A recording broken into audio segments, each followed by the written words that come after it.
नमस्कार साथियों, तो फिर से एक नई वीडियो में आपका स्वागत है। और आज हम आपको कराने वाले हैं बेरोजगारी की समस्या और समाधान पर निबंध, जो कि आपकी परीक्षाओं के लिए काफी ज्यादा महत्वपूर्ण है। और ये आपसे 8 नंबर में पूछा जाता है, जिससे कि आपकी 2% लगभग बनती हैं। तो आइए बिना देरी के वीडियो को स्टार्ट करते हैं। तो इसमें सबसे पहले हमें क्या लिखनी पड़ती है? प्रस्तावना। तो प्रस्तावना में हमें लिखना पड़ता है, भारत में बेरोजगारी की समस्या एक गंभीर मुद्दा बनी हुई है, या फिर आप कह सकते हैं गंभीर समस्या बनी हुई है, जो देश के आर्थिक विकास और सामाजिक स्थिरता के लिए चुनौतियां साबित हो रही हैं।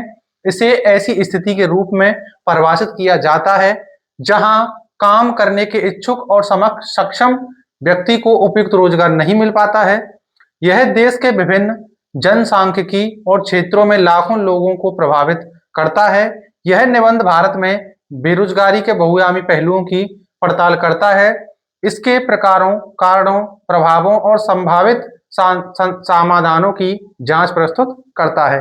तो आपको प्रस्तावना में इतना लिखना है। फिर लिखना है आपको बेरोजगारी के प्रकार। तो बेरोजगारी जो है कितने प्रकार की होती है? तो भारत में बेरोजगारी के कई प्रकार देखे जा सकते हैं, जिनमें सबसे पहले आता है संरचनात्मक बेरोजगारी। तो नौकरी के इच्छा रखने वाले लोगों के कौशल, यानी कि उनकी स्किल, और नौकरी देने वाले लोगों द्वारा मांग की गई कौशल ना मिल पाना, तो यह है संरचनात्मक बेरोजगारी। फिर आता है चक्रीय बेरोजगारी। तो व्यापार चक्रों में उतार चढ़ाव के परिणाम स्वरूप आर्थिक मंदी के दौरान अस्थायी रूप से नौकरी छूट जाती है। यानी कि आप जानते हैं, जब जो कुछ चक्रीय व्यापारी में क्या होता है कि व्यापार वाले उद्योगों में जो लोग लगे हुए होते हैं, और जब व्यापार वालों को जैसे ही घाटा होता है तो वो जो है वहां से नौकरी से उनको निकाल देते हैं। फिर आता है मौसमी बेरोजगारी। तो कृषि और निर्माण जैसे काम में लगे लोगों को मौसमी परिवर्तनों के साथ रोजगार के अवसर उतार चढ़ाव का सामना करना पड़ता है। तो मौसमी बेरोजगारी कैसी होती है कि आप जानते हैं, जब कृषि का टाइम चलता है, जैसे कि धानों में खेतों में धान लगाए जाते हैं, तो उस समय तक तो कुछ लोगों को रोजगार मिलता है। जैसे ही टाइम निकलता है तो लोग जो है बेरोजगार हो जाते हैं। तो ये भी एक प्रकार की बेरोजगारी है, और इसी को मौसमी बेरोजगारी कहा जाता है। फिर आता है शैक्षणिक बेरोजगारी।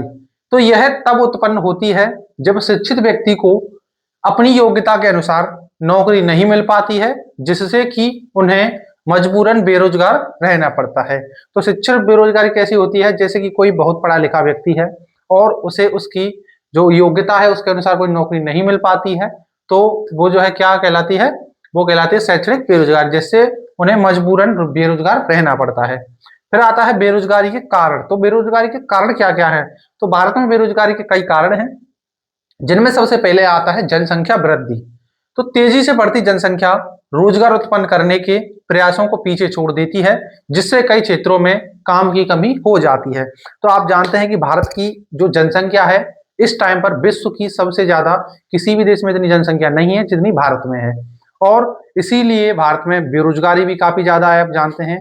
हालांकि चीन में बस दूसरे नंबर पर आता है अब चीन, जो कि वहां पर जनसंख्या ज्यादा है, भारत से थोड़ी सी कम है, लेकिन वहां पर इतनी बेरोजगारी नहीं है, जबकि भारत में बहुत ज्यादा बेरोजगारी है। फिर आता है धीमी गति से औद्योगिक वृद्धि, यानी कि उद्योगों के और विनिर्माण क्षेत्रों में धीमी गति से वृद्धि होने पर कम लोगों की आवश्यकता होती है, जो बेरोजगारी उत्पन्न कर सकता है। तो ये थे बेरोजगारी के कारण। अब आते हैं शैक्षणिक असमानताएं।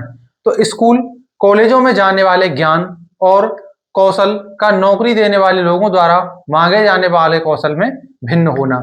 यानी कि आप जानते हैं कि शैक्षणिक असमानताएं क्या होती हैं कि जो आप कॉलेज और स्कूलों में पढ़ते हैं, तो क्या होता है कि वहां पर जो है आपको अलग ज्ञान दिया जाता है, लेकिन कभी कभी कुछ कंपनियां ऐसी होती हैं, आप जो कॉलेज में पढ़ के आए हैं, स्कूल में पढ़ के आए हैं, उसके अलावा वो जो है अलग आपसे स्किल्स मांगते हैं, जिसके कारण भी आपको बेरोजगार रहना पड़ जाता है। फिर आता है तकनीकी उन्नति। तो आजकल कई स्वचालन मशीनें आ गए हैं, जिसके कारण कई काम के लिए लोगों की आवश्यकता खत्म हो गई है। साथ ही तकनीकी उन्नति ने इंसान को कई क्षेत्रों में रिप्लेस कर दिया है। यानी कि तकनीकी उन्नति क्या है? आप जानते हैं कि अब तो कई प्रकार की मशीनें आ गई हैं, जैसे कि गेहूं काटने के लिए कंपास आ गया है, धानों के लिए भी आ गया है, और उन्हें लगाने के लिए भी आ गया है। और इसे ऐसे ही, यानी कि ये जो है बेरोजगारी को खत्म करता जा रहा है तकनीक। यानी कैसे क्या करता जा रहा है कि पहले गेहूं काटने के लिए 1 बीघा के लिए एक दिन में लगभग 4-5 लोग चाहिए थे, और अब जो है कंपास से आप जानते हैं कि एक ही दिन में 15 बीघा काट दिया जाता है। तो यही होता है कि उससे भी जो है आपकी जो रोजगार की समस्या है वो उत्पन्न हो रही है, यानी कि आपकी जो बेरोजगारी आ रही है। फिर आते हैं बेरोजगारी के प्रभाव।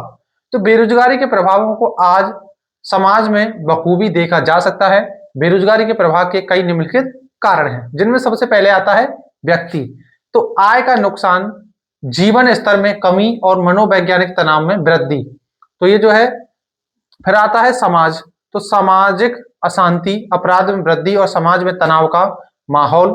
फिर आता है अर्थव्यवस्था। तो उत्पादकता में कमी, मानव संसाधनों की बर्बादी और आर्थिक वृद्धि और विकास में बाधा। तो ये सभी जो है बेरोजगारी के प्रभाव हैं। अब आते हैं बेरोजगारी के समाधान क्या क्या हैं। तो बेरोजगारी के समाधान क्या है कि बेरोजगारी की समस्या को दूर करने के लिए कई उपाय को अपनाया जा सकता है, जिससे कि देश के विकास में मदद मिल सकती है। सबसे पहले आता है कौशल विकास कार्यक्रम, यानी कि स्किल डेवलप कार्यक्रम। तो उद्योगों की मांगों के साथ तालमेल बिठाने के लिए व्यवसायिक प्रशिक्षण और कौशल विकास कार्यक्रम को बढ़ावा देना। फिर आता है उद्यमिता को बढ़ावा देना, यानी कि रोजगार के अवसर पैदा करने के लिए उद्यमिता यानी कि उद्योगों और लघु उद्योगों को प्रोत्साहन करना। ये भी जो है बेरोजगारी की समस्या का समाधान है। फिर आता है औद्योगिक विविधीकरण। तो विशिष्ट क्षेत्रों पर निर्भरता कम करने के लिए उद्योगों के विविध निर्माण का यानी कि विविधीकरण को बढ़ावा देना चाहिए।